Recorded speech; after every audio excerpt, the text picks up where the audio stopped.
Se termina el Mundial y yo me quedo con una serie de preguntas y abordajes filosóficos. Uno de ellos es que James Rodríguez es una especie en vía de extinción. El 10 clásico como lo conocemos se está acabando no porque los jugadores sean peores, ni porque los entrenadores sean cobardes, ni mucho menos porque el fútbol haya perdido romanticismo. El 10 se está acabando porque el fútbol contemporáneo aprendió que la belleza impredecible le cuesta puntos.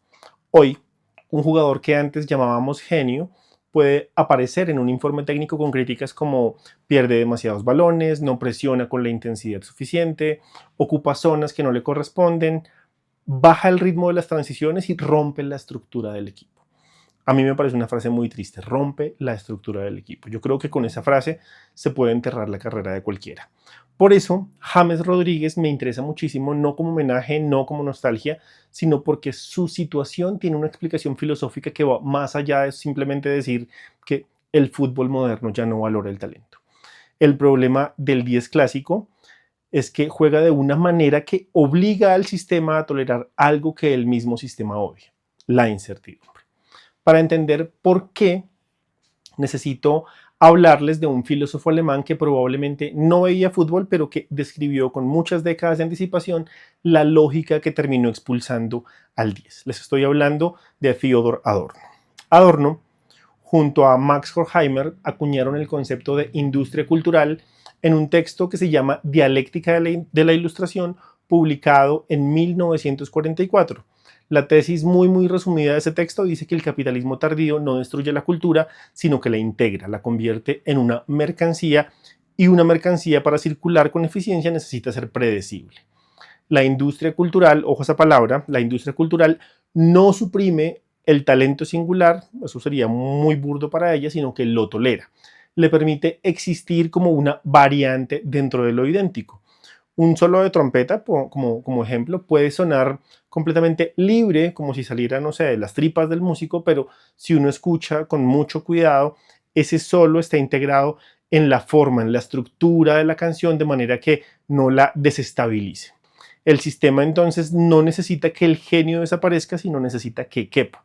A eso Adorno lo llamó pseudoindividualidad, la pseudoindividualización, la ilusión de lo singular operando dentro de lo completamente estandarizado. Por ejemplo, el jazz, que nos suena a nosotros a libertad, sigue manteniéndose dentro de esquemas armónicos definidos de antemano y que a veces son muy rígidos. Hay otro texto de Adorno que a mí me gusta mucho, me pone a mí la piel de gallina, y se llama Sobre el carácter fetichista de la música y la regresión de la escucha. Ojo la palabra, regresión de la escucha. Este es un ensayo de 1938 que describe lo que le ocurre al receptor, o sea, a la audiencia dentro de la industria cultural. El oyente, dice Adorno, ya no escucha, sino que reconoce, así muy parecido como al meme de Leonardo DiCaprio apuntando a la pantalla. El placer estético ha sido reemplazado por el placer del reconocimiento, la satisfacción de encontrar lo que uno ya sabía que estaba ahí. La complejidad real entonces, o sea, esa que requiere de una atención sostenida, ya no nos genera placer, sino que nos genera incomodidad, y lo que genera incomodidad, el mercado lo empieza a desplazar.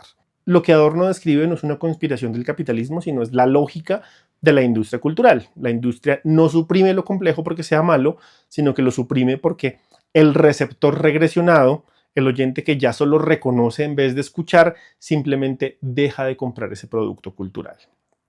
Pero entonces, esto a mí no me interesa solo como un lector de Adorno o como un filósofo del arte, sino me interesa porque yo lo he sentido en carne propia haciendo música. Cuando uno toca música, sobre todo cuando uno viene del jazz, de la improvisación y esa idea de que el instrumento también habla y el instrumento también piensa solo, hay un momento que uno, en el que uno siente que no todo lo que uno puede tocar debe ser tocado. Y eso para el ego del músico es como una pequeña humillación. Uno está ahí con el saxofón en las manos, oyendo la armonía pasar, sintiendo que podría entrar con una frase más larga, más rara, más acrobática, una frase que se salga un poco del centro tonal, que juegue con las tensiones, que ponga a respirar el acorde de otra manera. Uno sabe y está seguro que puede hacerlo y uno sabe que va a sonar bien, pero el arreglo no lo pide. El arreglista nunca lo escribió, la banda va hacia un lugar completamente diferente, no sé, el cantante necesita espacio, la base rítmica está construyendo una dinámica que no necesita una demostración de virtuosismo encima, y entonces aparece esa decisión que el público nunca ve, esa decisión de ¿toco lo que yo soy capaz de tocar o toco lo que la forma musical me permite, lo que está escrito dentro del arreglo? A veces el buen músico no es ese que toca más, sino el que entiende cuándo su libertad empieza a volverse ruido para la estructura grupal. Ahí es cuando Adorno deja de ser una entidad académica y empieza a vivirse pues en carne propia y empieza a pasar de la teoría a la práctica. Ahí uno entiende que el sistema no siempre destruye la singularidad, sino que la administra. Le da, no sé, 8 compases, le dice, sea libre, pero aquí improvise, pero sin romper demasiado. Mi sospecha de cara al fútbol es que el 10 clásico vivió exactamente lo mismo, le pasó exactamente lo mismo. El fútbol contemporáneo le dijo, inventa, pero dentro del carril, desordena, pero sin salirte del modelo, y ahí la libertad deja de ser como tal una libertad, se vuelve como una especie de tolerancia. El fútbol contemporáneo tiene su propia versión de la industria cultural, se llama la analítica del rendimiento y es la que nos habla de los goles esperados, la presión por pase permitido, los mapas de cobertura zonal, las líneas de pase según posición, y es una arquitectura de datos cuya lógica es estructuralmente idéntica a la que Adorno describía de la industria cultural, pero pues él lo hacía con la industria discográfica. Es un sistema de datos que no busca al jugador que sorprenda, sino que busca al jugador que cumpla la función prevista con la menor varianza posible. La imprevisibilidad del 10 clásico que regatea cuando el modelo dice que debería pasar, que frena cuando la línea de presión indica que debería acelerar, no se llama como tal genio dentro de ese lenguaje, sino que se llamaría una varianza no controlada.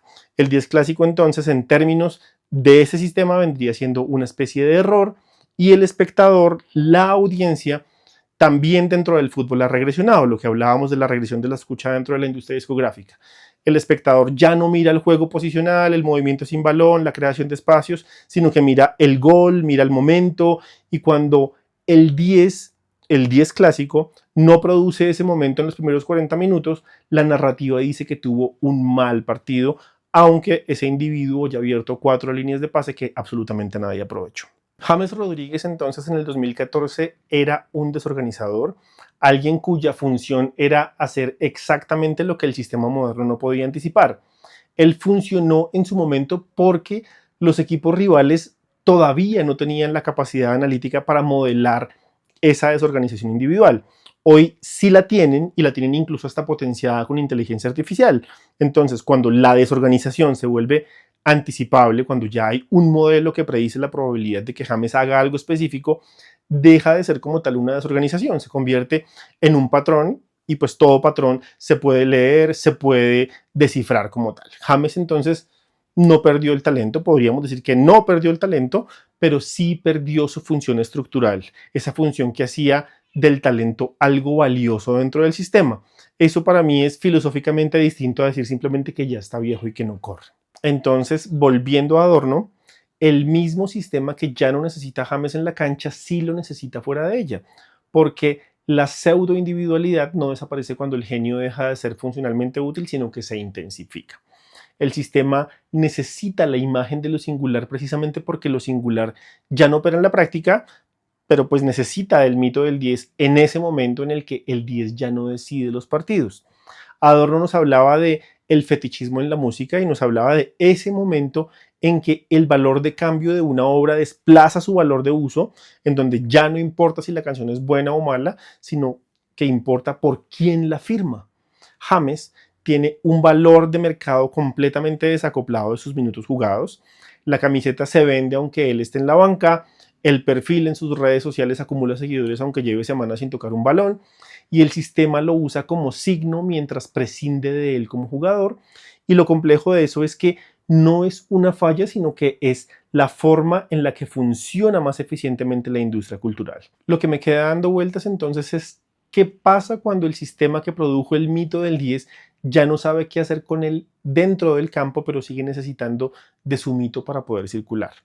Adorno, como les decía, no escribió sobre fútbol, él escribió sobre una lógica que iba a alcanzar todo lo que toca la industria cultural, y el fútbol, desde que se convirtió en el deporte más televisado del planeta, es industria cultural.